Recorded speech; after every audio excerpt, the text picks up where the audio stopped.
तो दोस्तों आज की इस वीडियो में हम आपको बायोकेमिकल किस तरीके से लगाते हैं तो आज आपको सिखाने वाले हैं।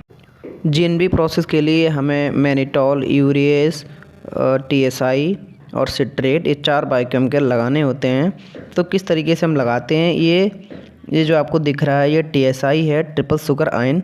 तो ट्रिपल शुगर आयन को हम किस तरीके से लगाते हैं, जो हमने पेप्टोन में पेशेंट की जो कॉलोनी जो कल्चर के बाद में ग्रोथ जब हो जाती है, उसके बाद में जब हम पेप्टोन में कॉलोनी मिक्स करते हैं, पेप्टोन में कॉलोनी मिक्स करने के बाद में 4 घंटे बाद जब हम उसको बायोकेमिकल लगाते हैं तो किस तरीके से लगाते हैं। हमारा ये जो टीएसआई है ये स्लांट और बट दोनों पोजीशन में रहता है। तो बट में हम क्या करेंगे, बट में हम स्टेप कल्चर करेंगे, जो नीचे ले जाके स्ट्रेट बाय लूप एक बार उसमें प्रेस कर देंगे और फिर ऊपर जिग जैग करके कर देते हैं स्लांट में। तो स्लांट और बट हम दोनों में ATSI में करते हैं। बट में हमें पूरा स्ट्रेट बाय लूप नीचे तक ले जाना है, इसको स्टेप कल्चर बोलते हैं, और स्लांट में हम जिग जैग कर देते हैं।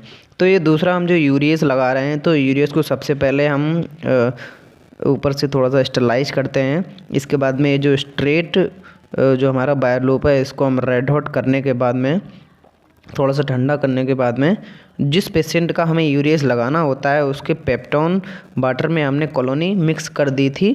तो इसको हमने इस तरीके से एक बार डिप करके, और यूरियस सिर्फ स्लांट पोजीशन में ही होता है, इसको भी आपको याद रखना है कि कौन सा स्लांट होता है, कौन सा बट और स्लांट होता है।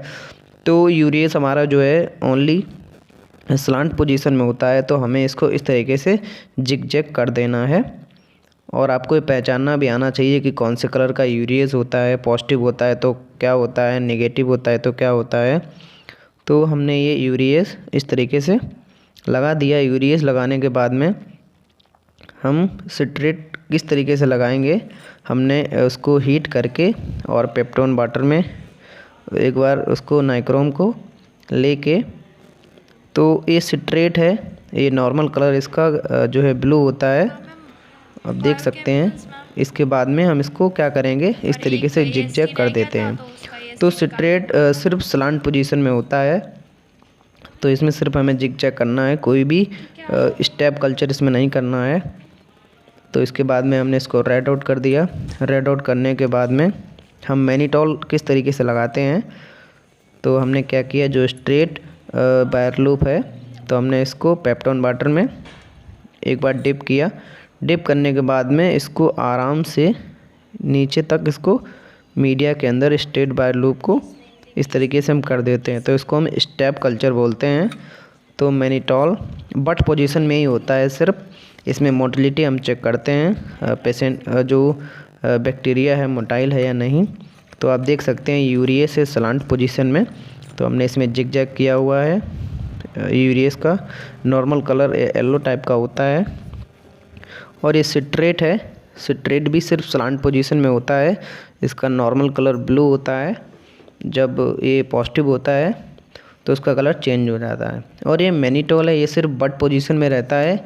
इसमें हम बैक्टीरिया की मोटिलिटी के लिए इसको टेस्ट करते हैं।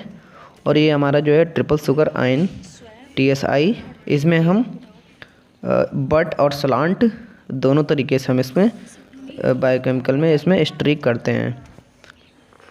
तो ये इस तरीके से बायोकेमिकल हम लगाते हैं। अगर GNB प्रोसेस होती है, अगर GPC प्रोसेस होती है तो उसके लिए अलग बायोकेमिकल होते हैं। अगर एंटेरोकोकस अगर प्रोसेस में हम करते हैं तो उसके लिए अलग बायोकेमिकल होते हैं।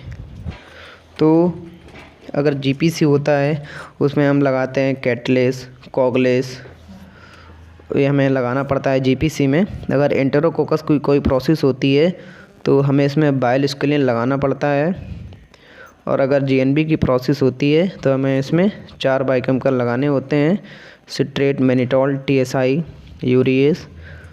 तो इस तरीके से जो प्रोसेस होती है उसके हिसाब से हमें बायोकेमिकल लगाने होते हैं। बायोकेमिकल आइडेंटिफिकेशन ऑफ बैक्टीरिया के लिए हम करते हैं कि कौन सा बैक्टीरिया कौन सा ऑर्गेनिज्म आया हुआ है, उसको हम डिफ्रेंशिएट करने के लिए करते हैं। ग्रोथ में सिर्फ ये पता लगता है कि GNB है या GPC है, और इन बायोकेमिकल से हमें ये पता लगता है कि कौन सा ऑर्गेनिज्म है। तो आई होप आपको ये वीडियो समझ में आ गया होगा।